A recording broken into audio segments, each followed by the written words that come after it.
Hello everyone, Earl Henderson, Primordial Defense, thank you for watching. I have another Monday quarterback video for you. I'm going to play this video and talk about things that are going on to better explain what's going on, and talk about things that I think that are being done right and or done wrong. Here we go.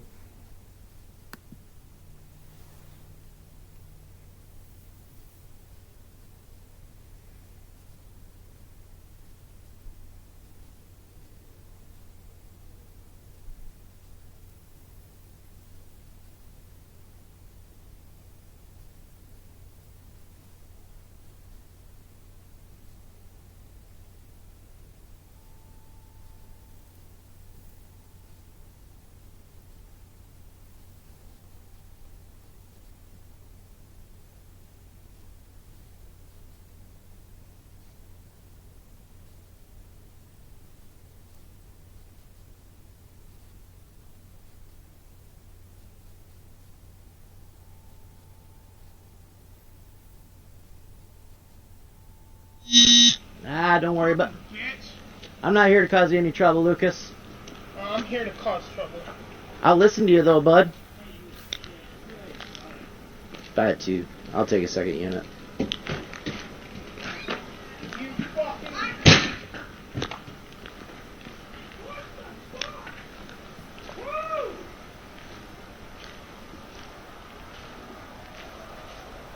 Okay. So this officer has come here for a domestic disturbance. The information here is very minimal. They do have a good video here. They do show a lot of the stuff going on, but some of the background information I think is a little lacking. This occurred, I think it was January 2nd, and then the stuff came out, I think, in January 5th, and then I had seen some news mentionings of it when I did a search for it, and the latest thing that I could find was, I want to say, January 9th, I think it was. And at that point, they had still not released the person's name or even how old they were. And I don't think that they had any further details about the nature of the call while they were there. I'll kind of jump ahead and tell you that this guy will eventually start yelling at the neighbor and accusing the neighbor of being the one who called the police. So it's not clear to me who called the police. It could have been the neighbor who called, but I don't know specifically what they would have, complained about. It could have been that, they called because this guy was yelling, acting irrational, yelling at the woman, and they thought something could be wrong. Or, and you will hear from the woman that, the mom, that she has dealt with this person multiple times before, and there's some issues with him, and that he also had made a suicidal statement that day. So it could also be that the mom has called the police there because of the issues that he's having.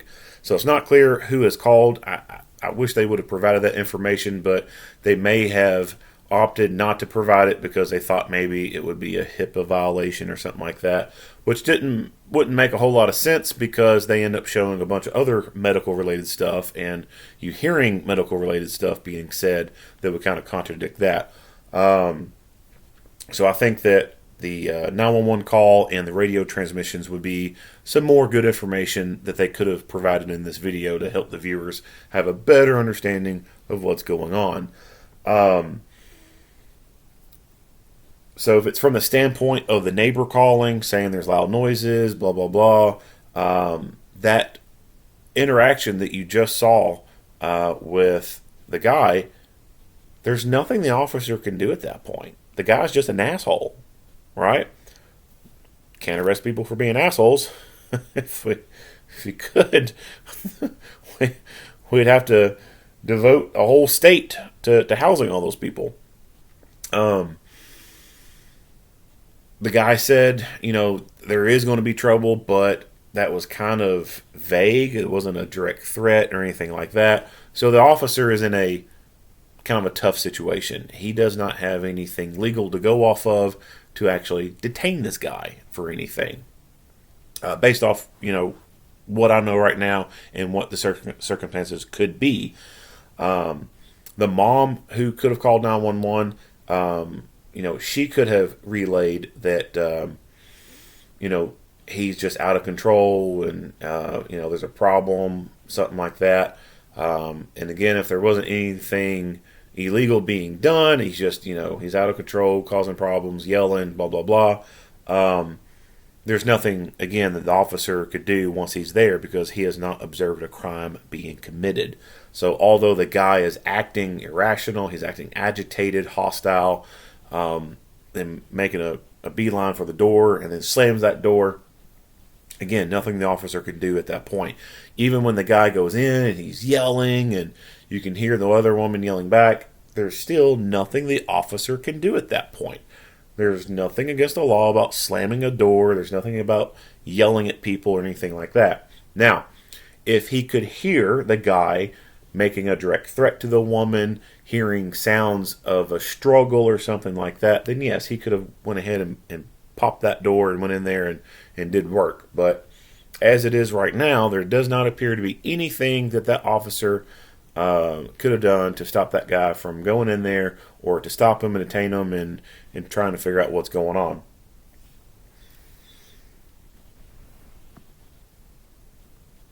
And like I said, unfortunately for law enforcement, that those situations can make things a lot more difficult, especially in these type of cases where it's a domestic dispute or disturbance. When it comes to domestic disturbances, typically it is a lover's quarrel, people who are in an intimate relationship that can be the most dangerous. When you look at things that hurt and kill law enforcement, those type of things are high on the list for hurting and or killing law enforcement officers. Other family disturbances, parent versus child and sibling versus sibling, uncle versus whoever. Those two, depending on the circumstances and everything going on, those still can also turn volatile really quick. Those are incidents where people's emotions are very high and people's emotions are out of check, and it is robbing people of their ability to think reasonably. Just like fear can rob a person of their ability to think logically and reasonably, so can just a person's emotions in some of these situations. And it's more noticeable with the lovers. Love is a hell of a drug, I guess you could say, and it could make people do some crazy shit. Or some of those things that come with love, like jealousy and things like that. It can make people go off the deep end. But the emotions can still be very high in some of these family disturbances.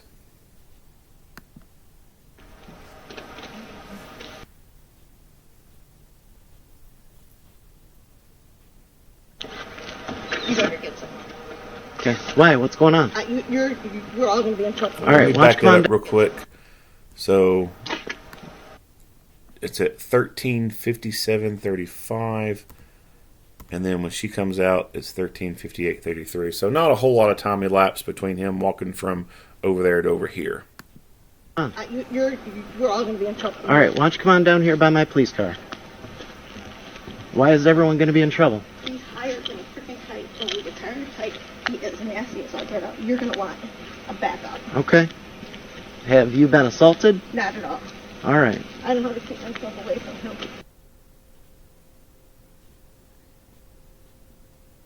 Keep calling. Keep coming. Keep coming this way. I'm good. No, you're not. If you're saying that... You can leave her the fuck alone. She ain't doing shit for you, motherfucker. Okay. Fuck off and get out of Let me here. just go back. No one needs Why? you What's here. going on? Get! Lucas, I... Get!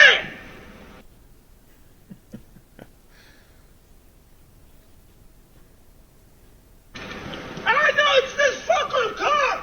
So fuck you, Joe! You little fucking faggot piece of shit! Fuck you! I know you're going. Come on! I'll Lucas, no one wants to fight you. That is some Jerry Springer shit. Yeah, so she mentions that he is high. And that he has not assaulted her or anything like that. And he comes out and does that. So at best, right now, the only criminal thing that this officer can act on is possibly something like a disorderly conduct or disturbing the peace, acting menacingly towards another person, making threatening statements to another person, something along those lines, maybe, if he wanted to press the issue. You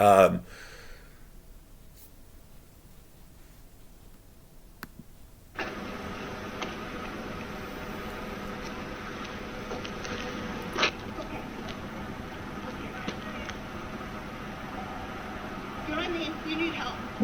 How can I help you? What do you want? He's gonna have to go somewhere. I can't keep him here like this. Okay. He's gonna hurt you, me, and the rest of the world. You want him to get medically evaluated? Yeah. Okay, you're willing to go down to the hospital and do that? I've done this every month practically since August.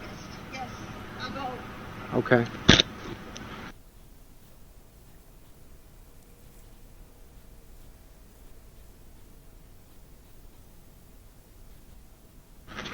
Five Chief Central.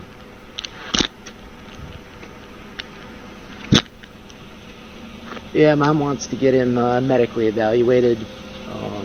He's going to be a handful.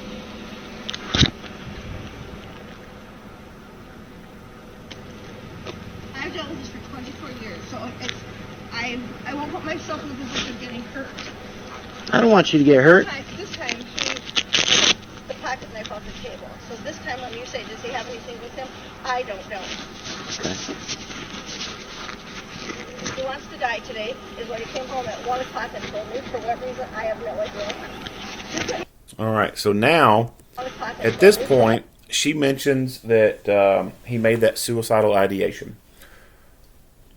So now that is something that the officer may have to go investigate. Her saying that she does not want him there, that's a civil issue at that point. It appears as though this person has residency here. She said that she's been dealing with him since August, so that tells me that he's probably been living there since August, probably before that.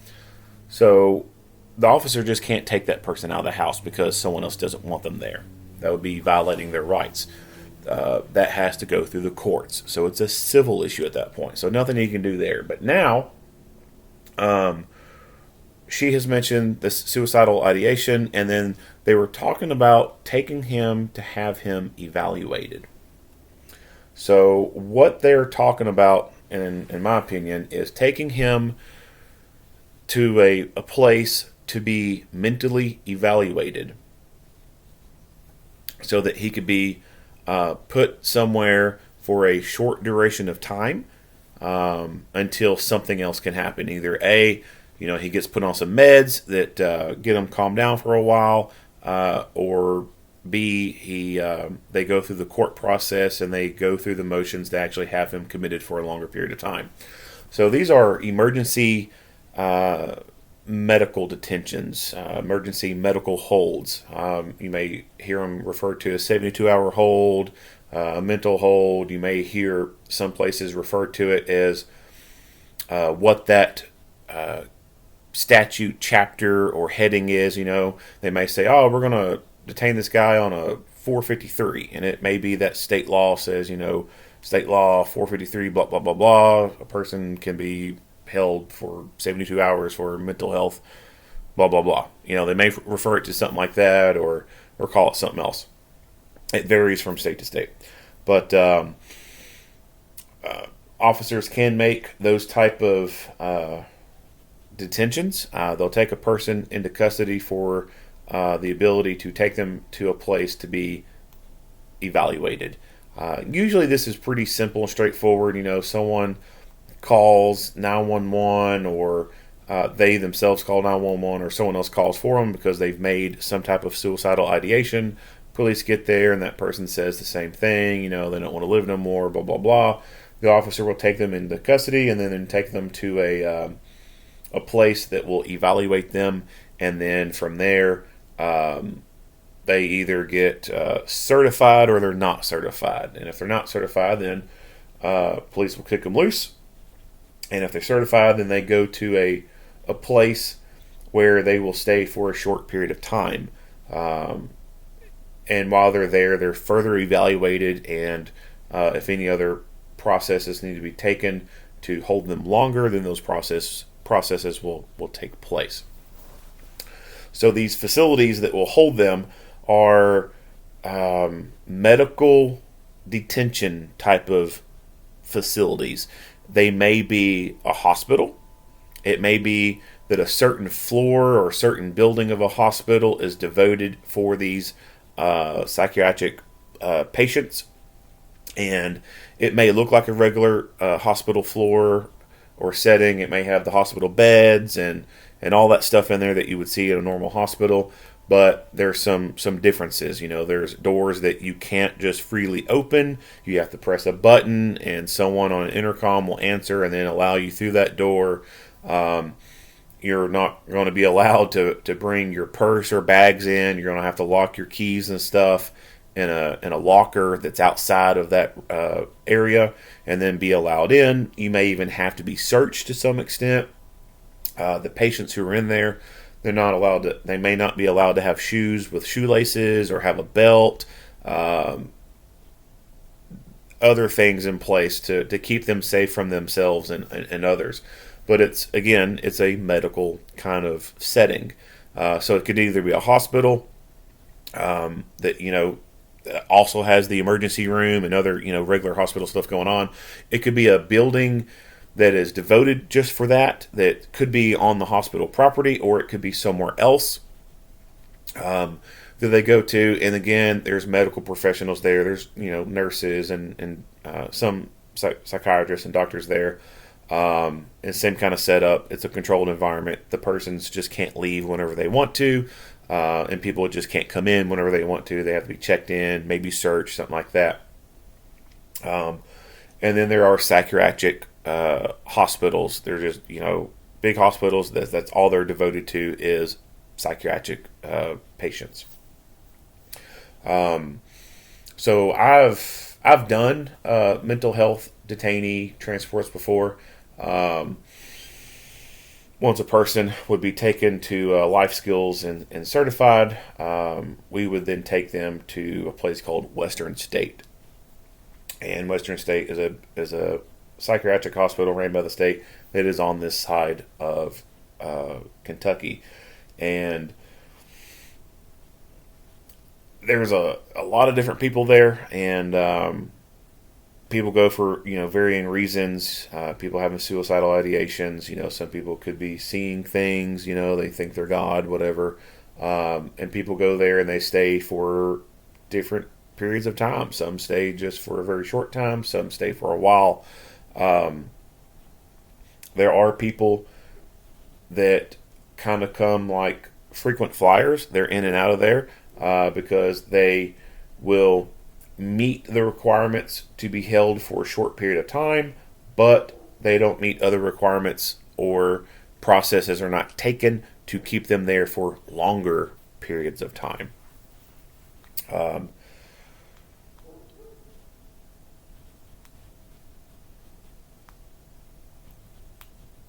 So I would imagine that when he talks about her coming to the hospital, that she is going to have to be signing some type of affidavit, giving some type of testimony to the evaluator, or maybe a psychiatrist there who would be the one signing off on this. And by her statement, it sounds like she's done it before. And he has obviously, been through this multiple times before, either voluntarily or they had to take him by force. Sometimes people go voluntarily, sometimes people do not go voluntarily.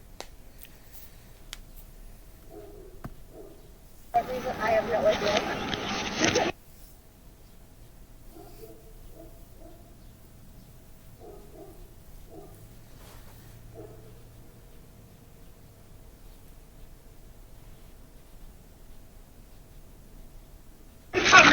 No! Drop the gun! Fuck you! Drop the gun! Drop you!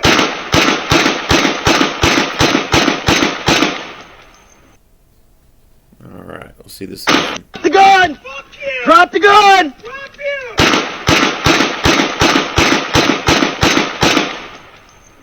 And one more time. No! Drop the gun! Fuck you! Drop the gun! Drop you!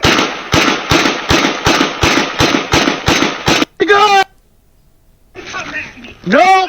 Drop the gun! Fuck you! Drop the gun! Drop you! So you can see that he has taken a shooting stance. He has raised the gun up, and the officer at this point has no option but to respond to that threat accordingly by using deadly physical force.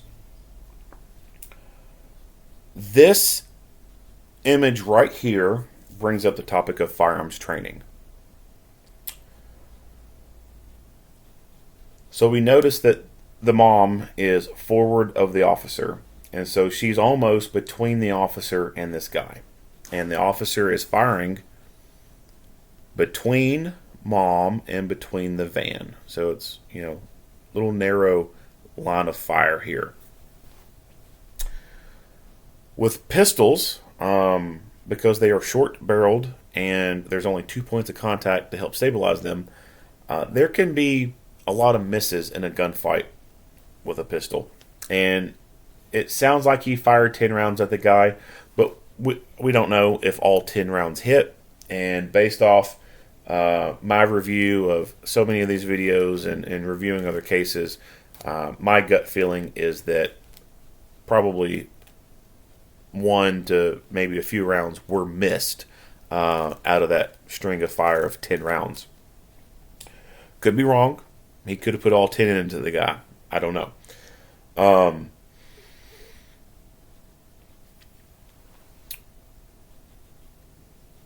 But this is a reality right here, that someone could be forward of you while you're shooting that you don't need to shoot.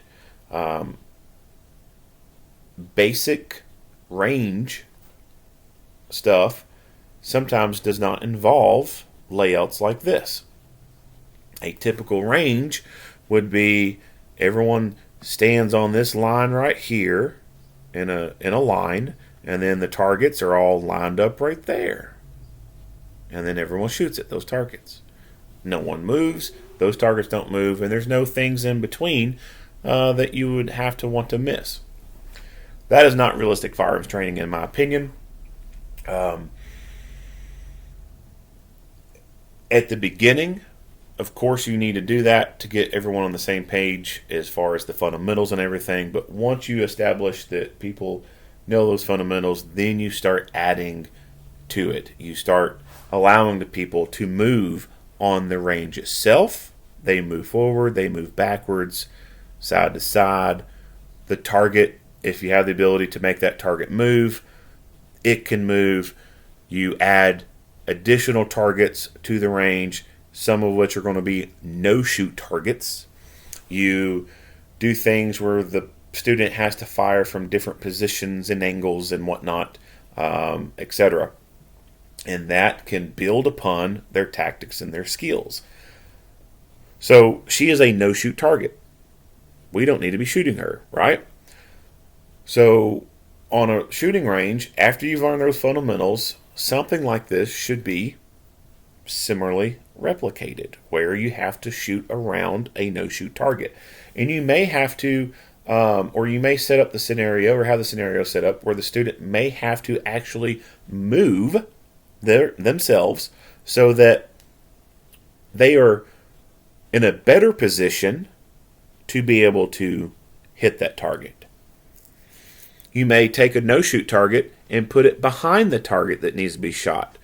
And that may force that student to have to actually move to have a better firing angle so that they may not hit that no-shoot target that's behind the shoot target.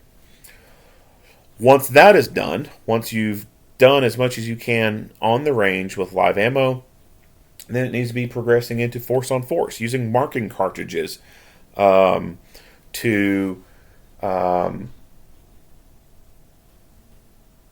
do reality-based training scenarios where things like this can be replicated with role players, and then the student moves around with the semi-machine gun and has to solve the problem, go through the course of fire.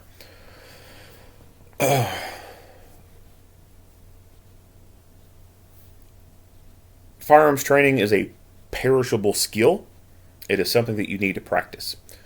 And for many law enforcement out there, the best training that most law enforcement will ever get will be at the academy. At the academy, they may spend 1 to 2 weeks of doing firearms training, doing pistols, rifle, shotgun, and then some force on force with that.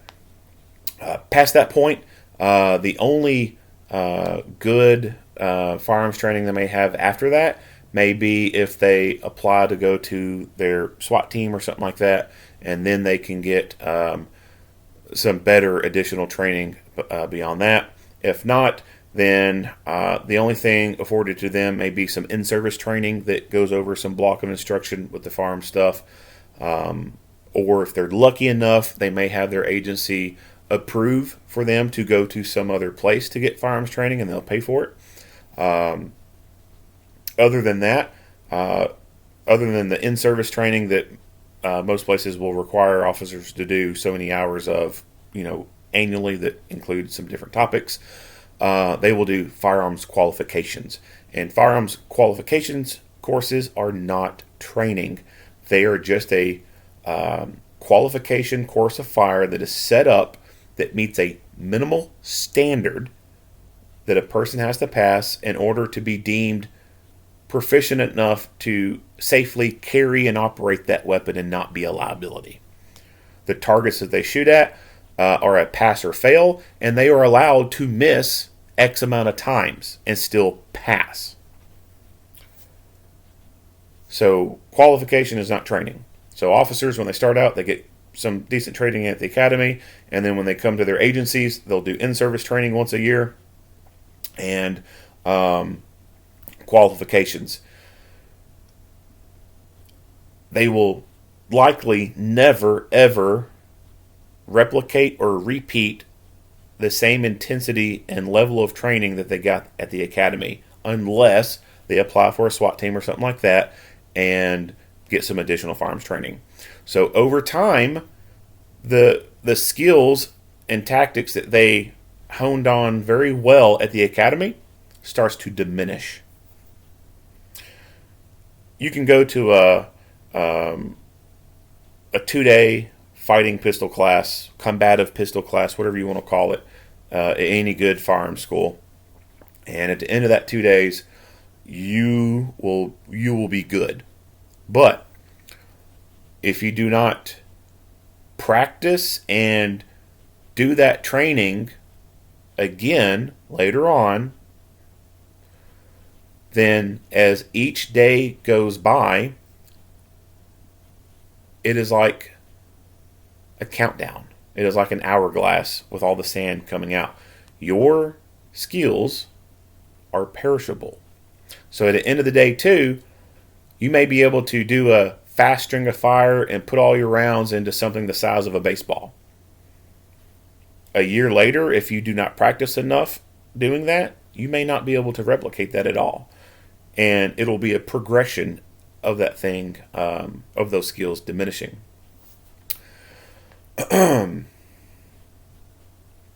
Agencies don't have the budgets to be able to replicate, like I said, those trainings that the officers get at the academy and at that intensity. A lot of officers are not gun people. There's a lot of officers who the only reason they own a gun is because it was given to them by their employer. There's some cops that if it was not a condition of their employment to carry a gun, they wouldn't carry a gun. But then there are cops who are gun people, and they do go out and practice on their own, practice more than what the agency may have them do as far as training. And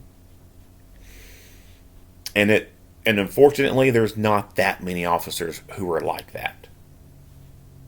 So, training is a very important thing, and this officer, I think, does have some decent training. I think that either A, he was a good student, and has taken well to the training that he was given, has practiced it a lot, or it's possible that he has received some additional training either within the agency that was pretty good, a couple days of length with good instruction, or he's done it out of pocket on his own outside the department time, or he is on a SWAT team or has once before been on a SWAT team and was given the opportunity to take a lot of additional firearms training for that. There have been some other videos that I've reviewed and done where some of the people involved, if they were put in this scenario, there's a good possibility that that woman could have been shot because their rounds were so way off.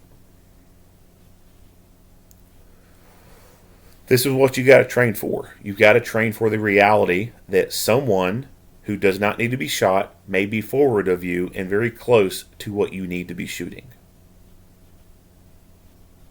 You cannot accept and live with just that minimum standard that was provided to you. You must go out and get more training. All right, moving on.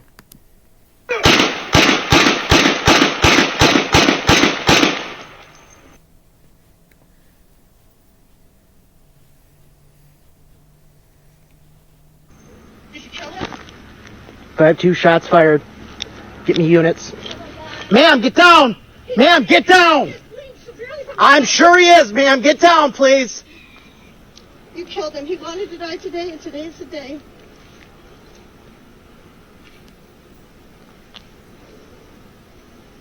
Ma'am, go on the other side of my patrol car, please. Is there anyone else inside the car? There's no one here. He's shot with his... He's dead. Stay back! Stay back! Stay back, people. This is not good. Stay back. 5-2. Call 5-0, please.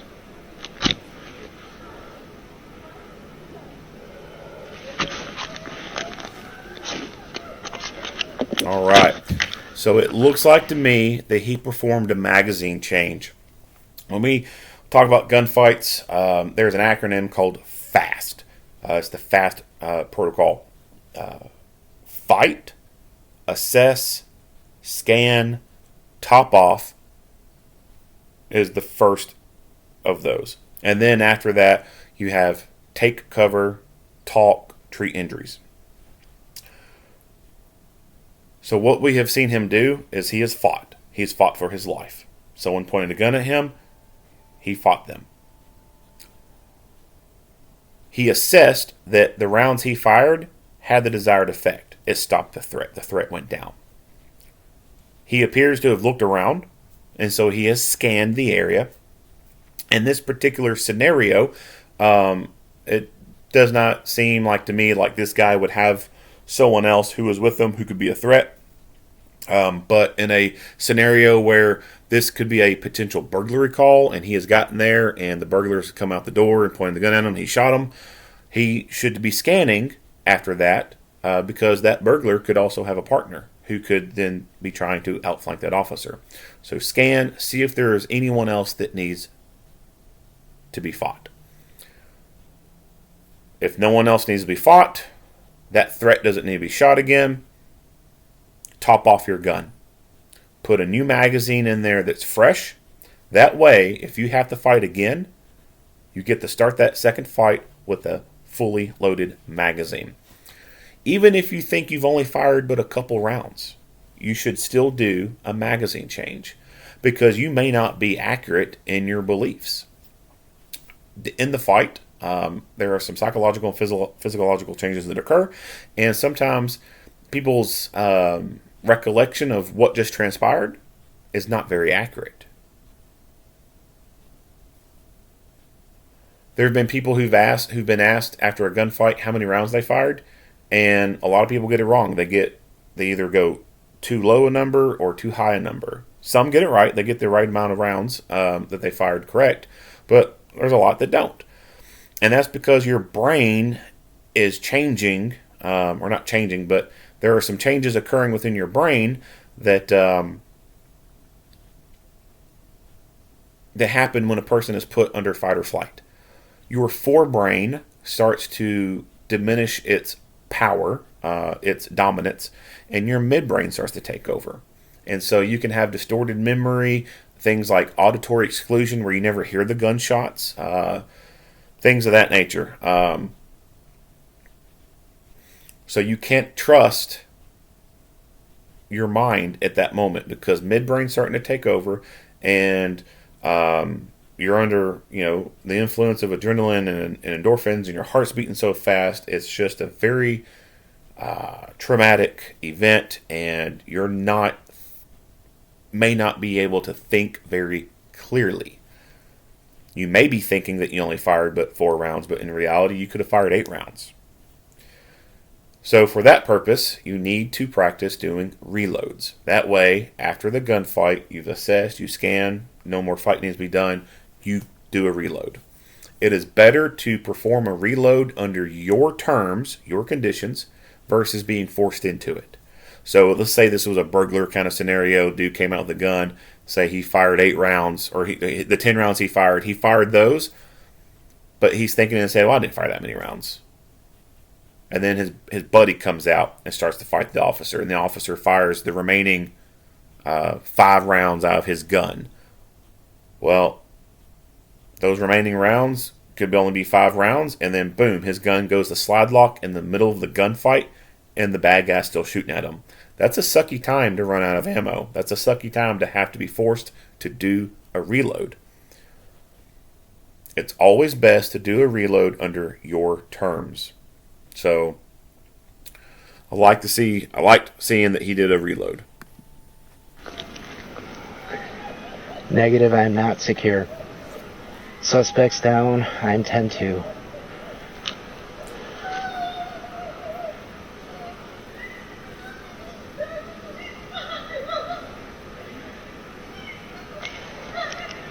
Yes, I'm at 215. Drop the gun! Drop the gun! Police, drop the gun! He still has a gun in his hand.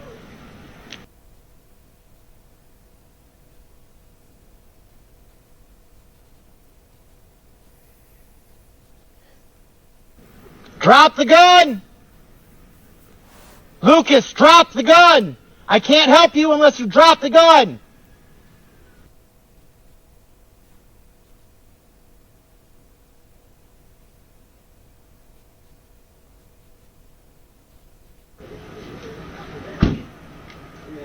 I'm right here.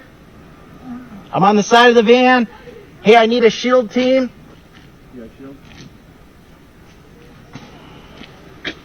Okay, he's got 2 pistols. One was in his right hand that just dropped to the ground. I believe it's still in his hand. Don, hold here. I'm going to get a rifle too. Okay.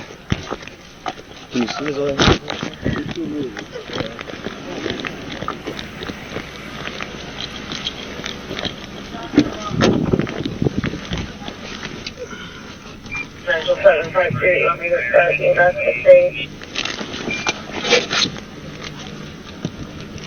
What do you want, Central? You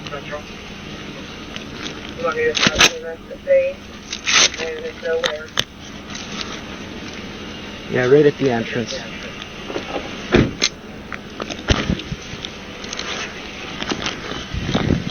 Don, I'm coming on your left. Back up, man. Back up away from us, please. On you. Okay. All right.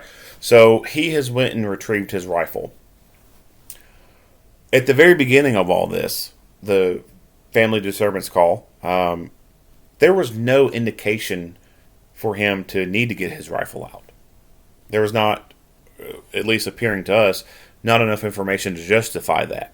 It was not a high-risk call. Well, now that shots have been fired and he has put that on the radio and those units have responded, those units who have responded to him are now coming to a high-risk call. Those officers should have been the ones to get out and deploy rifles. Unfortunately, they did not. This officer recognizes the fact that they need a rifle. If this guy gets back up, a rifle is a better tool to bring to a gunfight. It's more accurate, and its terminal ballistics are way better than pistol cartridges. So that in itself tells me that this guy either was a really good student and really retained everything that was taught to him, or he has done some more additional training beyond what was initially given to him when he first started and what has been done for some basic in-service stuff.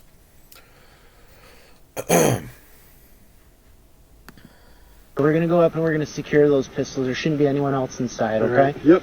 All right. Yep. Also, the fact that he is talking so smoothly, We're going to secure these pistols.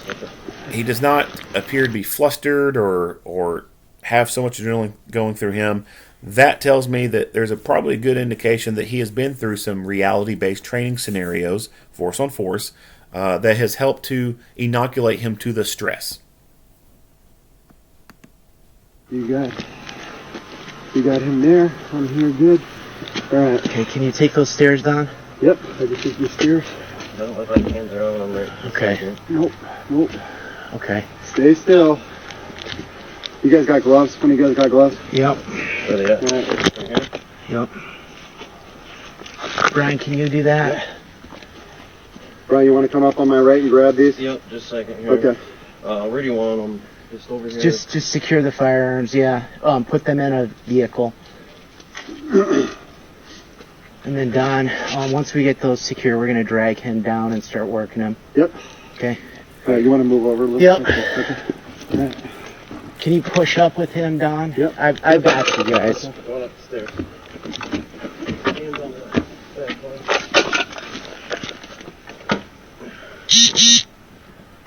Okay, Don. All right. Brian, you go put those in my patrol vehicle. Okay. I'm here. Glove up. Yep.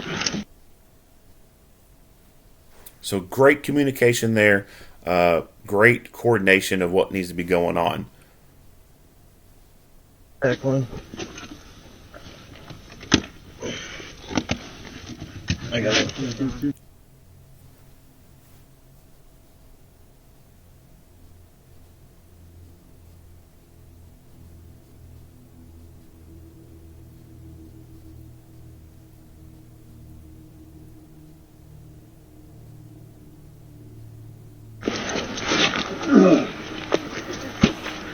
I'm out of gloves, bud. Are those mine? I don't know.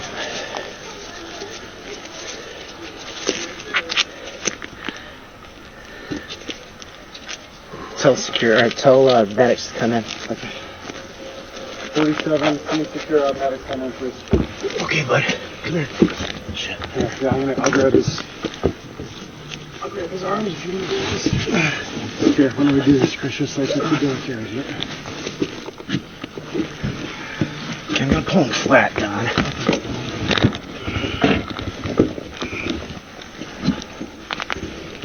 Try to get behind him. Okay.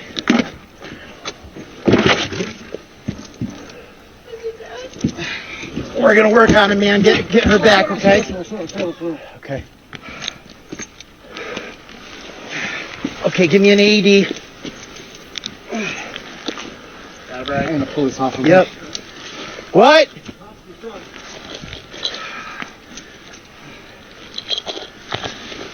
Okay. Where'd you get him? All over, bud. How many shots? Hard to say. Okay. Are you good? You alright, Chris? I'm good. Alright. All right. So they moved him out to the yard to have more workspace. Having him up there on the stairs on that porch would not have been a good workspace environment for them. So moving out to the yard is the good thing to do. Getting them off the pavement is a good thing to do. The ground is more forgiving on the knees. They've removed his shirts by just simply pulling them off in the same manner that he would have put them on. That's easy to do when the person does not have handcuffs on. When they have handcuffs on, of course, that becomes difficult to get them all the way off because the hands will be cuffed together. I like that method with pants. instead of trying to take your time to cut through the pants all the way from top to bottom with shears, it's just more simpler to just yank the pants down and take them off the same way they came on, right? When it comes to cutting shirts and stuff off like that, shears need to be used. I don't recommend using a knife because a knife could incur more injury if you accidentally slip and stab them with it. We see a blur box over the person's body, so we don't get to see the extent of the injuries. We will hear him mentioned that he's got some rounds in his head, but we don't get to see anything. They could see enough to believe that they don't need to put handcuffs on the guy because they believe he's not going to be getting up anytime soon. We don't have x-ray vision, so we can't see what those bullets have done. Bullets are unpredictable when they hit someone. Just because you were squared off with someone and you shot square middle into their chest area, it does not mean that that bullet is going to go through the front of the chest, pass through the heart or lungs, past the spine, and then come out the back. It may come in, hit the rib cage, and then deflect, and then go all the way down into the abdominal area and stay there, or could exit out the abdominal area or out the hip somewhere. Bullets are unpredictable, so we don't know what they do. So even though you may see holes in someone's chest, it doesn't mean that you've perforated their heart, their aorta, or their lungs or anything. Those rounds could be stuck within the rib cage. If they're a very morbidly obese person, that could be stuck in their fat somewhere and never got into the thoracic cavity. Deflect, whatever. So it's a good practice to handcuff people after they've been shot. Because if they wake back up, they could become a threat again. And it's a whole lot harder to fight with your hands cuffed behind your back. If someone's been shot in the head and there is brain matter spilled out, then that's a different story right there. I can't think of any incidents where someone was shot in the head and the trauma was so extensive it caused brain matter to come out and then they woke their ass back up right after that. Have not heard of that. But they decided not to cuff them, and that's okay. But I think it's just a better cautionary thing to go ahead and cuff that person up. There's a famous case from the 1980s in Miami with the FBI and some bank robbers. Those bank robbers were shot during the gunfight. One of them was shot in the head and got knocked out during that gunfight. He was just temporarily knocked out. He woke back up and continued to doing bad guy things. There's been other similar scenarios like that. Other cases where people have been shot multiple times. They went down. They appeared to be down, but then they got back up or were fighting from the ground, etc. So I think it's just a good precautionary thing to cuff people up until it's verified otherwise.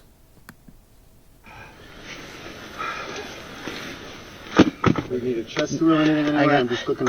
I got no pulse sound. I believe this is. You just those two? Well, there's probably more down.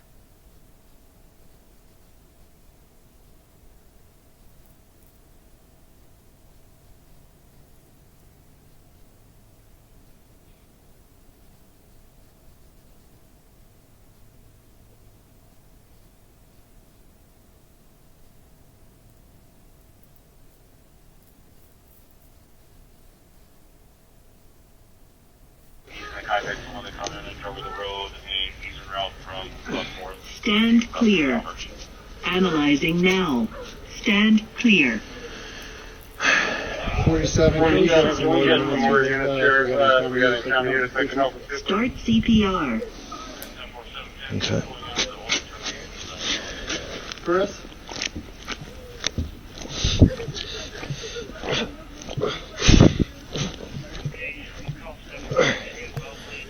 So first of all, let's talk about the AED pad placements.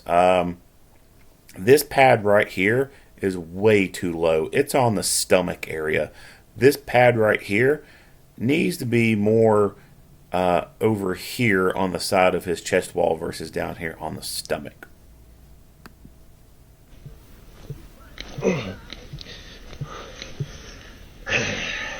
He also needs to be wearing gloves. Anytime you come across a person with bodily fluids, you have to assume they have the worst of the worst. They've got AIDS, hepatitis, HIV, whatever. They've got the worst of the worst. You don't want to take that stuff home. You don't want to contract it because it is a life-changing thing. If you are a younger person, you have not started a family yet, have not gotten married yet, and you get HIV at work, how do you think finding a partner who is going to want to marry you and have kids with you, what do you think the odds of that are going to be? Would you, knowing that someone has AIDS, want to enter into a relationship with them and marry them and then have kids with them? It's life altering. And something like AIDS, you're going to end up dying eventually, earlier than what you could be. So always wear gloves.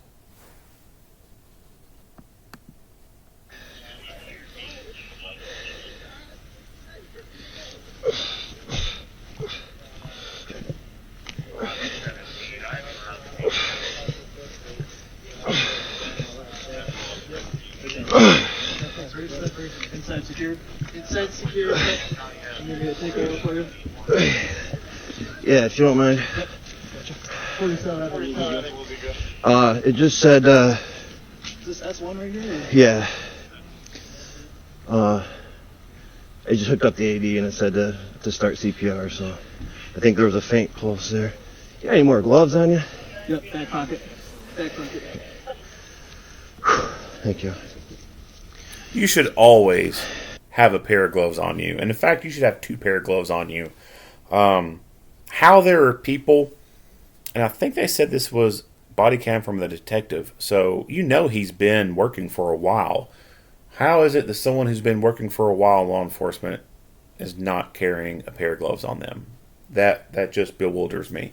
In law enforcement, you are often, from time to time, it's not like every day, but more than the average person, obviously, you're going to be coming across people who are covered in some type of bodily fluid. Or they're just straight fucking nasty and you got to touch their stuff and you don't want to touch that with bare hands. Or you could be handling evidence that you don't want to put your fucking fingerprints on, right? So I cannot understand how officers who've been on the job for a while don't carry fucking gloves on them. I just don't understand that. Like, where the fuck have you been at your entire career? Carry gloves on you.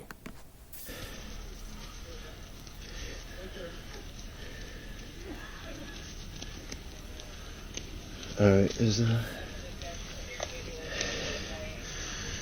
6 months in all coming.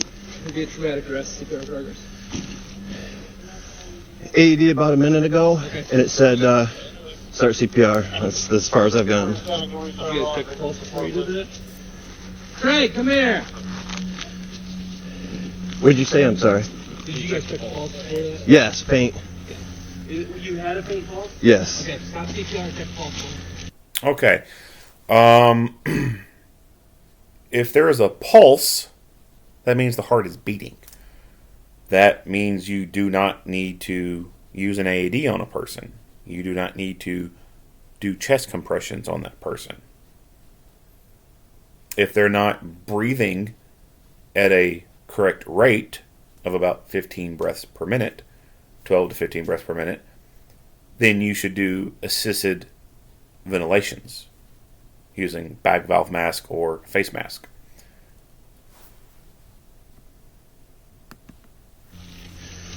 Craig, go grab gloves on the back seat of my truck on the driver's side. Don't have anything on this side. Where did you get shot? It's a couple times in the head. In the head? Yeah, here. Stand clear. Clear. Analyzing now. Stand clear. No shock advised.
All right. So that is it. There's probably more. Back one.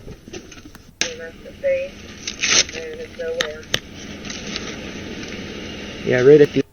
Drop the gun! All right. So a lot of talking points in this video. To go back to medical real quick. Most agencies and most companies will provide, at a bare minimum, CPR, AED, first aid training. That level of training is good for basic CPR, AED knowledge, right? The first aid stuff that comes along with it is it's very broad, watered down kind of stuff. It can go over environmental emergencies, people having hypothermia, hyperthermia, people having anaphylactic shock, how to assist someone administering their EpiPen to them, people having respiratory problems, how to assist a person with giving them in their inhaler, diabetic emergencies,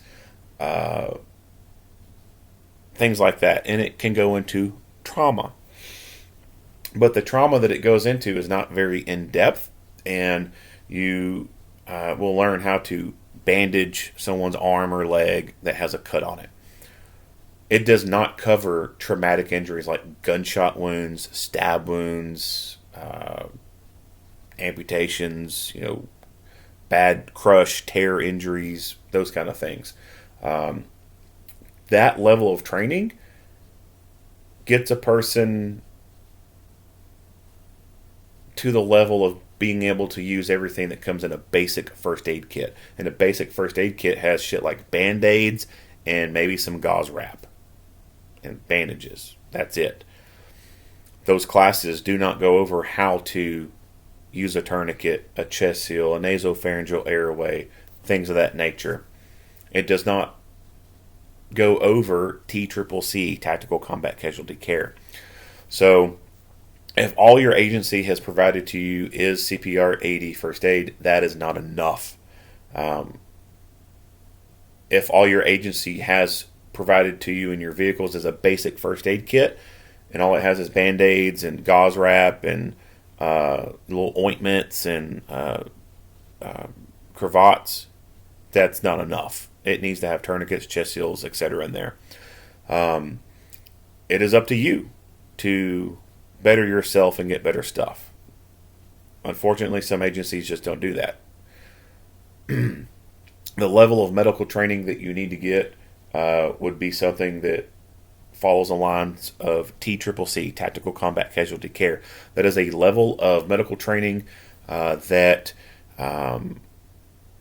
caters to battlefield type of injuries, gunshot wounds, etc. It is a more realistic approach to managing pre-hospital treatment for a person with those type of injuries. The equipment, tourniquets, chest seals, stuff like that, you can find those at various vendors. You can buy IFAKs, blowout kits,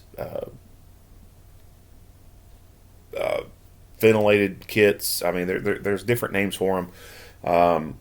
They come with varying degrees of items in them, but you can get that equipment pretty easily. Like I said, it may cost a little bit more than what you may be thinking, but you can get that equipment and have it on you and or in the vehicle. And even if you don't know how to use a chest seal or a tourniquet, I still think you should buy that stuff and keep it. Because just because you don't know how to use it doesn't mean that someone else doesn't know how to use it. But you should get your medical training and your equipment if the agency doesn't do it for you. The idea of relying on an ambulance is asinine. That's not a good mindset to be having. This officer's lucky that the dude had 2 airsoft replica guns. What if this guy had real guns and started shooting the officer and the officer got hit? How far away is the ambulance? I don't know. I don't know anything about this area. It could be 20 minutes away. He could be dead 10 times over before that ambulance gets there. You have to know how to treat injuries that you receive and or that your coworkers may receive. And you need to have the equipment to do that. If you're going to carry the tools to induce trauma, you need to carry the tools to reduce trauma. If you carry a gun for a living, then you should recognize the fact that you could be in a gunfight, and in a gunfight, bullets go both ways. You could be shot. Your partners could be shot. Concealed carriers. Your family could be shot.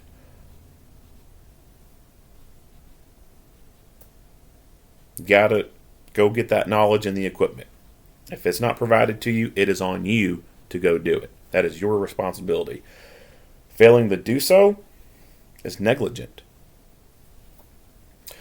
All right, not much else to talk about. If you like what you hear and see, go ahead and give me a like and a share. If you haven't already, hit the subscribe button and stay tuned for more Monday quarterback videos.